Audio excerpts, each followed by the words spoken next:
Good morning, dear students. My dear students, you have learned about future perfect tense affirmative sentence in the previous video. Today I will revise it again. देखिए बच्चों, इसके पहले भी मैं बताया था future perfect tense part 20 में. आज पार्ट 21 में कुछ एग्जाम्पल मैं और बताऊंगा. जैसे फ्यूचर परफेक्ट टेंस में दो कार्य, कभी कभी तो सेंटेंस में एक कार्य होता है तो उसके लिए हम दूसरा स्ट्रक्चर लेते हैं. कभी कभी फ्यूचर परफेक्ट टेंस में एक सेंटेंस में दो कार्य एक के बाद एक होते हैं, उसका स्ट्रक्चर दूसरा होता है. इसके पहले वीडियो में बताया गया है.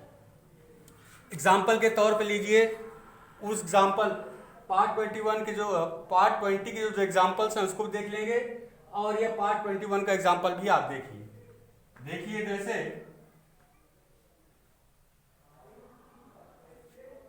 एग्जाम्पल जो भी हो सेकेंड.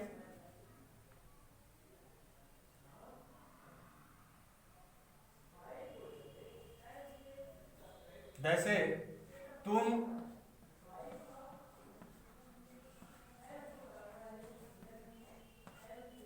कल तक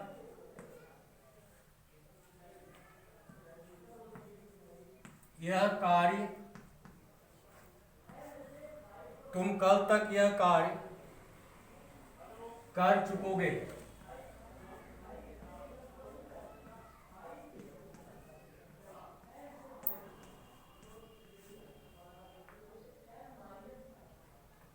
तक के लिए हम इस टेंस में बाय का प्रयोग करेंगे. तुम कल तक यह कार्य कर चुकोगे, तक के लिए बाय का प्रयोग होगा. अब देखिए इसका स्ट्रक्चर होगा. देखिए सेंटेंस एक कार्य हो रहा है, तुम कल तक यह कार्य कर चुकोगे, तो इसको जो है हम इसका स्ट्रक्चर होगा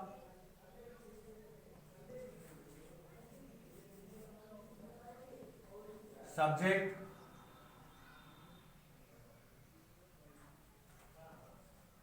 शैल या will,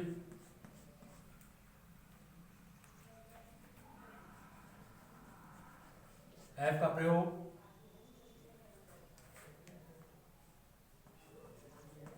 made verb third form,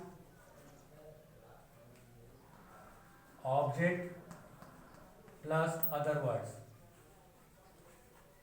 यह स्ट्रक्चर तब है जब सेंटेंस में एक कार्य हो. तो जैसे इसका होगा तुम कल तक यह कार्य कर चुकोगे, you will have done this work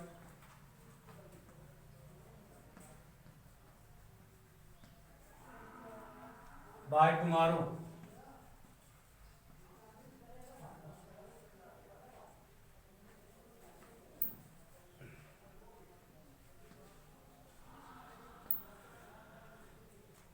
देखिए you will have done this work by tomorrow. Will का प्रयोग सभी सब्जेक्ट के साथ होता है, जबकि शैल का प्रयोग हम आई और वी के साथ करते हैं. तो you will have done this work by tomorrow, तुम कल तक यह कार्य कर चुकोगे, तक के लिए हम बाय का प्रयोग करेंगे. तो इस तरह से देखते हैं कि इस सेंटेंस में एक कार्य हो रहा है जिसका स्ट्रक्चर यह है. पहले सब्जेक्ट, ये देखिए, उसके बाद शैल, सब्जेक्ट के साथ शैल या विल का प्रयोग करेंगे. इसके बाद हैव का प्रयोग हुआ है, मेन वर्ब का third form, object this work, उसके बाद अदर वर्ड्स में यह बाय टुमारो हो गया. यह इस तरह से. अब दूसरा एग्जांपल जो पहले ही बताया गया है कि दो कार्य होते हैं एक साथ. जैसे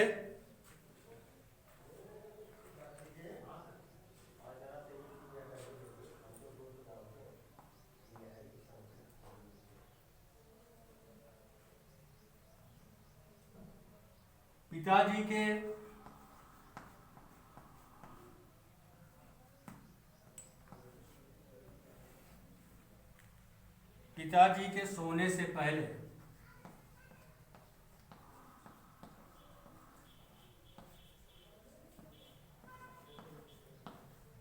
पिताजी के सोने से पहले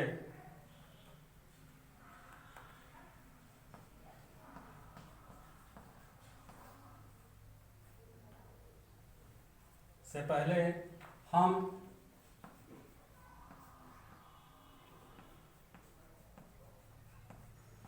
अपना कार्य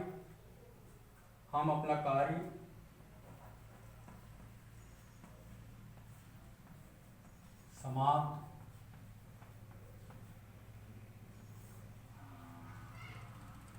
कर चुकेंगे।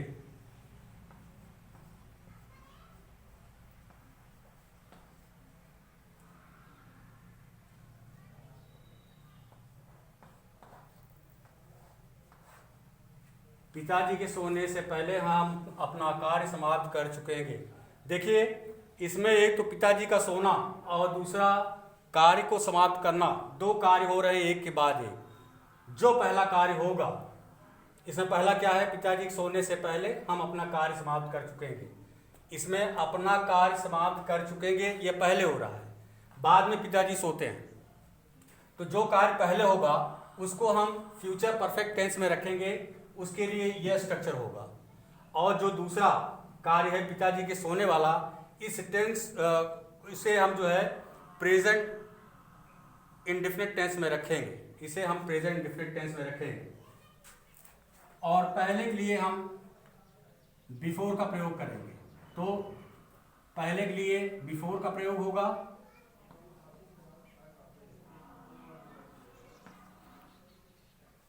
अब इसके आगे देखिए, हम अपना कार्य समाप्त कर चुकेंगे, इसको हम पहले लिखेंगे। यह देखिए पहला कार्य हुआ, इसको पहले लिखेंगे।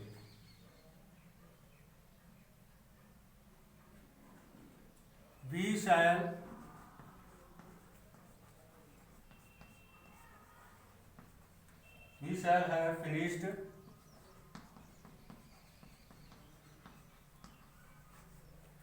have finished our work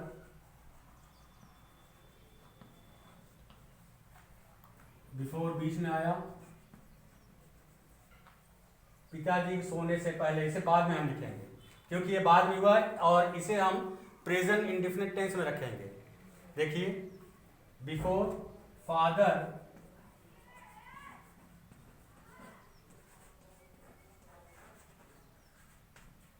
father स्लीप्स, ये देखिए ये आपका जो है प्रेजेंट इंडेफिनिट में है,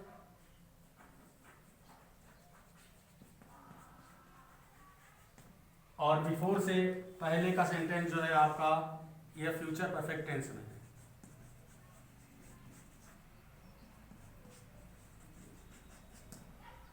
तो ऐसे टेंस को जब हमें वो करना होता है, ट्रांसलेशन करना होता है, तो आप याद रखेंगे जो पहले से बाद वाला ये सेंटेंस होगा, इस सेंटेंस को हम सबसे पहले करेंगे।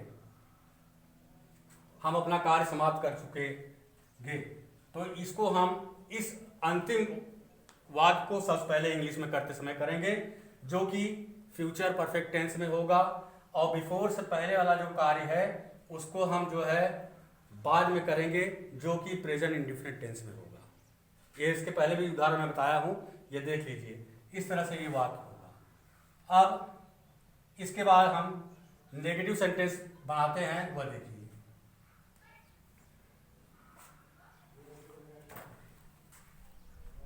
इसे नोट कर लीजिए, इसके बाद जो है नेगेटिव सेंटेंस आपको बताया जाएगा।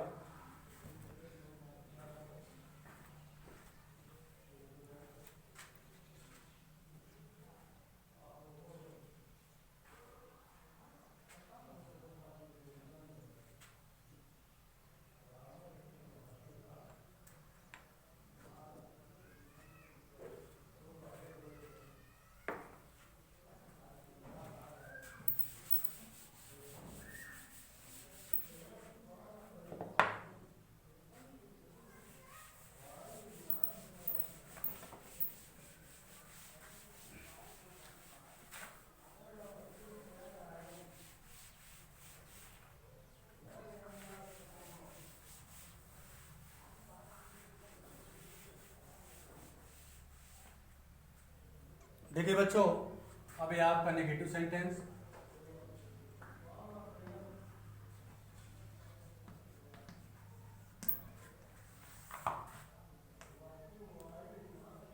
सेंटेंस, इसका स्ट्रक्चर देखिए।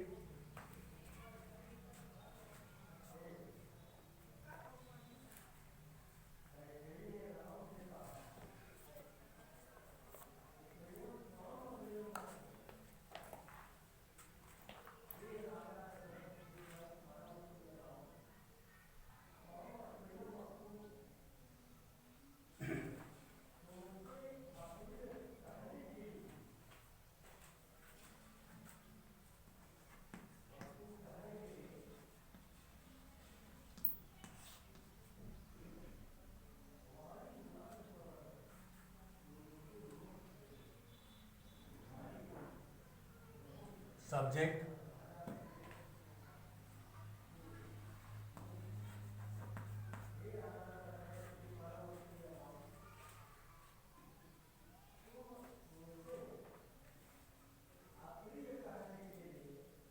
we shall,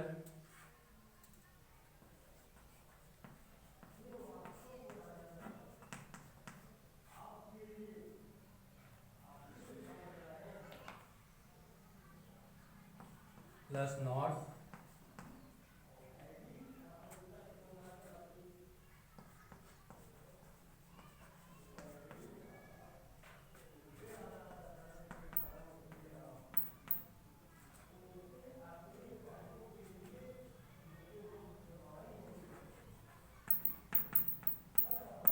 other words.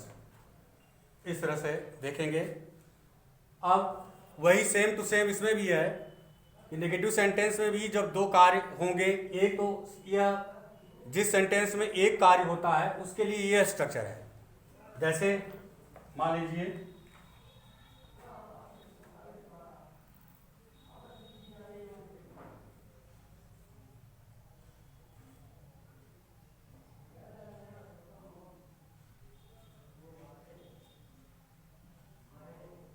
वे नहीं सोए होंगे,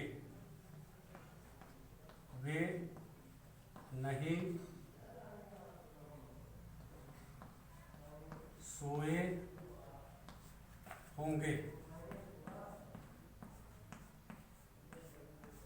अब इस सेंटेंस से देखिए, इसमें एक कार्य हो रहा है सोने का और एक ही लोग कर रहे हैं। इसके लिए यही स्ट्रक्चर होगा आपका। तो इसका होगा translation, they will not have slept. देखिए सब्जेक्ट, उसके बाद सब्जेक्ट के हिसाब से हेल्पिंग वर्ब शैल या विल का प्रयोग हुआ। इसके बाद नॉट, फिर हैव का प्रयोग किया गया। मेन वर्ब का थर्ड फॉर्म, इसमें कोई ऑब्जेक्ट या कॉम्प्लीमेंट नहीं है तो इसे हम छोड़ देंगे, इसके आगे करने की जरूरत नहीं। अब यह हुआ इसका स्ट्रक्चर। अब हम देखेंगे कि इस प्रकार से जिसमें दो कार्य होते हों उसका भी स्ट्रक्चर आप देखिए।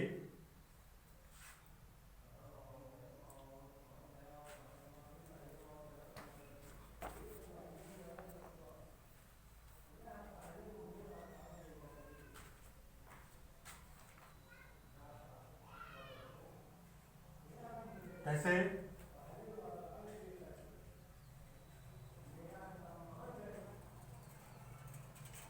अब यह हो गया। इसके बाद जो है हम वो देखेंगे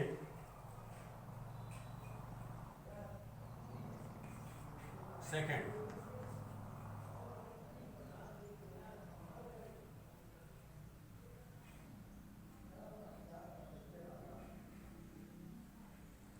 मेरे आने से पहले,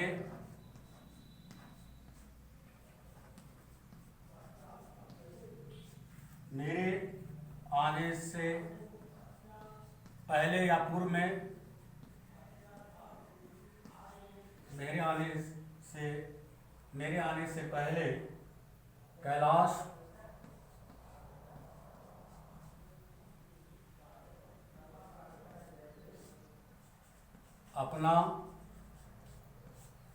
अपना पाठ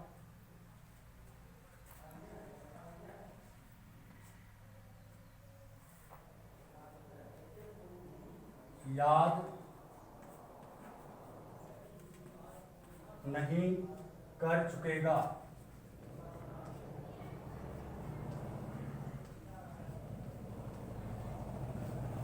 देखिए, मेरे आने से पहले कैलाश अपना पाठ याद नहीं कर चुकेगा।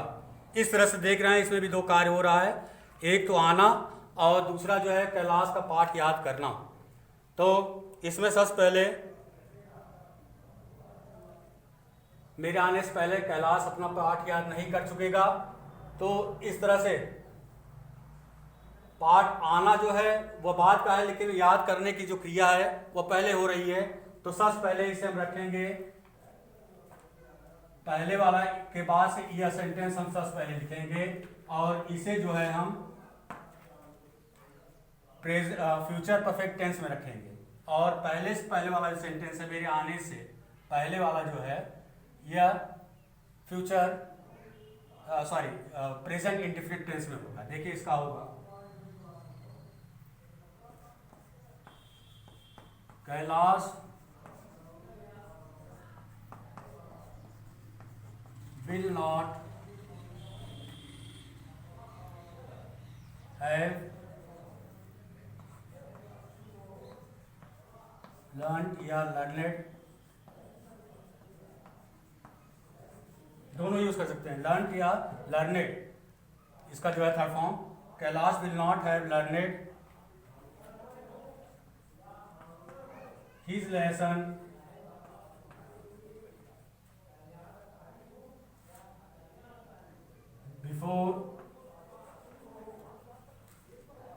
before I come। देखिए, अब यहां से बिफोर से बाद वाला सेंटेंस है, ये आपका प्रेजेंट इंडिफिनिट टेंस में है, जबकि यहां तक जो है Kailash will not have learned his lesson, यह आपका जो है फ्यूचर परफेक्ट टेंस में है।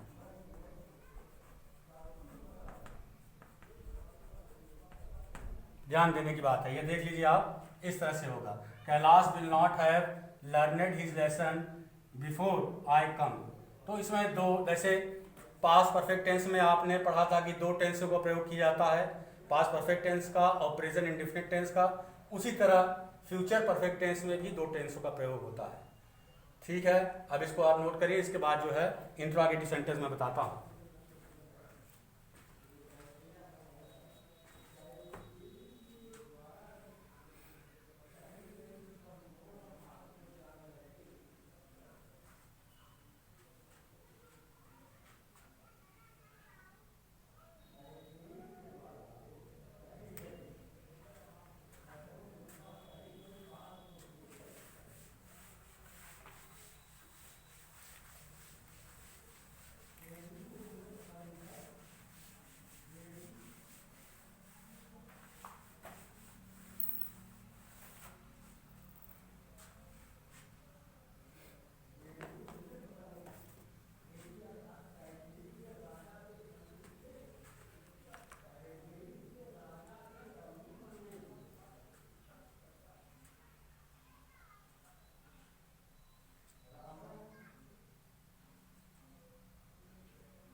इंट्रोगेटिव,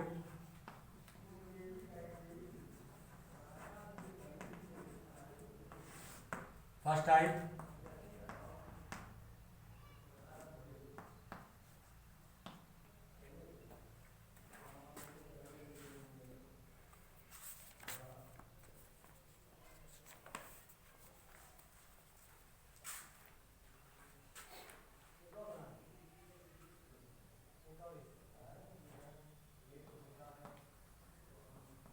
शैल या विल,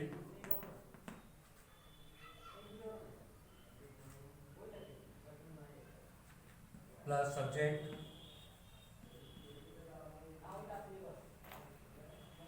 प्लस हैव,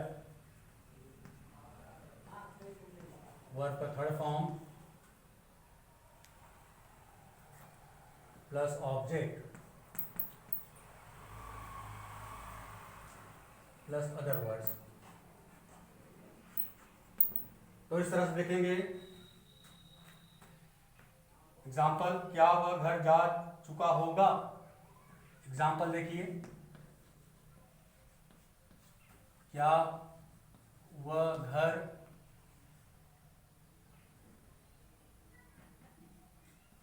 क्या वह घर जा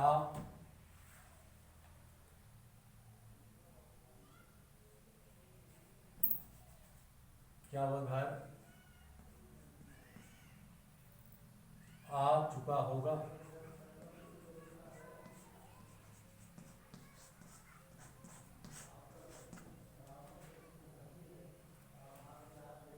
इसका देखिए स्ट्रक्चर हिसाब से वह के लिए ही का प्रयोग करेंगे, ही के साथ विल का प्रयोग होगा, तो होगा will he have will he have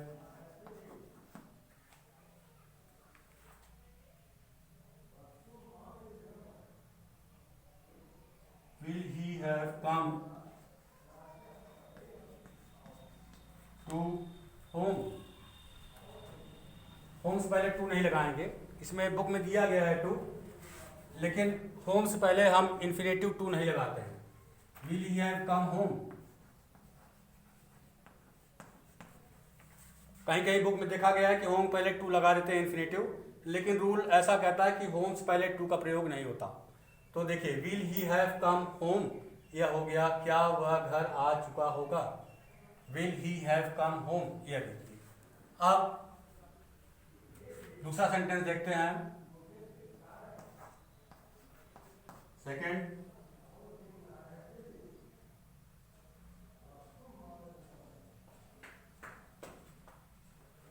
क्या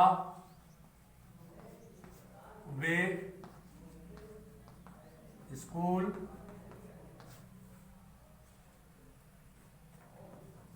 पहुंच चुके होंगे।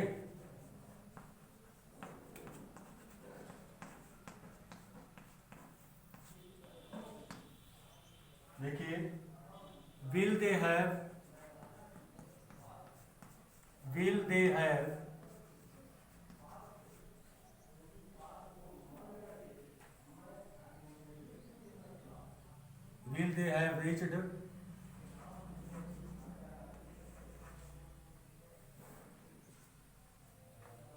have reached school।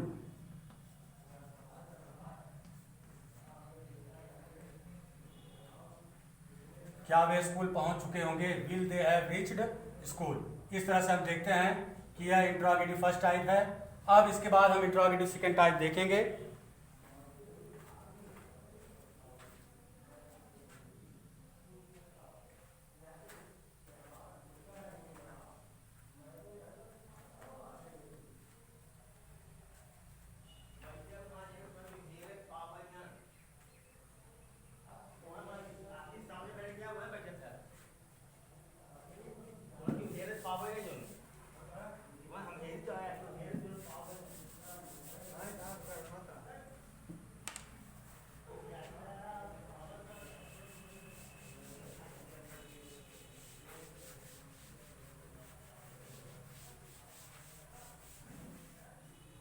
अब इंट्रोगेटिव सेकंड टाइप जो होगा बच्चों, सेकंड टाइप पहले क्वेश्चन वर्ड होगा, फिर इसके बाद वही सेम रहेगा। Question word shall, will, have, subject, have, verb form, object, other words. अब देखिए, जैसे एग्जांपल,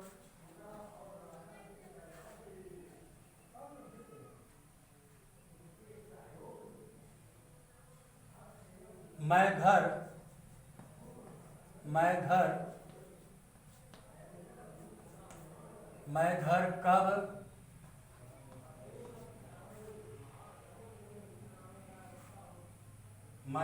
कब खरीद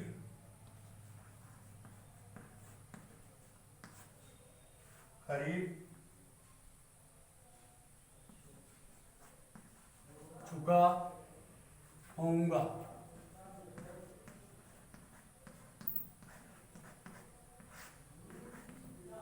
देखिए अब स्ट्रक्चर आप देखिए, कब के लिए जो है क्वेश्चन वर्ड व्हेन का प्रयोग करेंगे। When shall I have, when shall I have bought, main verb का third form, when shall I have bought the house। ये देखिए स्ट्रक्चर के हिसाब से क्वेश्चन वर्ड, फिर shall और will का प्रयोग, I have bought the house, structure देकर आप जो है सेंटेंस बना सकते हैं। अब ये हो गया आपका जो है फ्यूचर परफेक्ट टेंस के बारे में हो गया। अब जो नेक्स्ट वीडियो बनेगा वह होगा फ्यूचर परफेक्ट कंटिन्यूअस टेंस। ठीक है प्यारे बच्चों, इसे अच्छी तरह स्ट्रक्चर देखकर आप कंप्लीट करेंगे।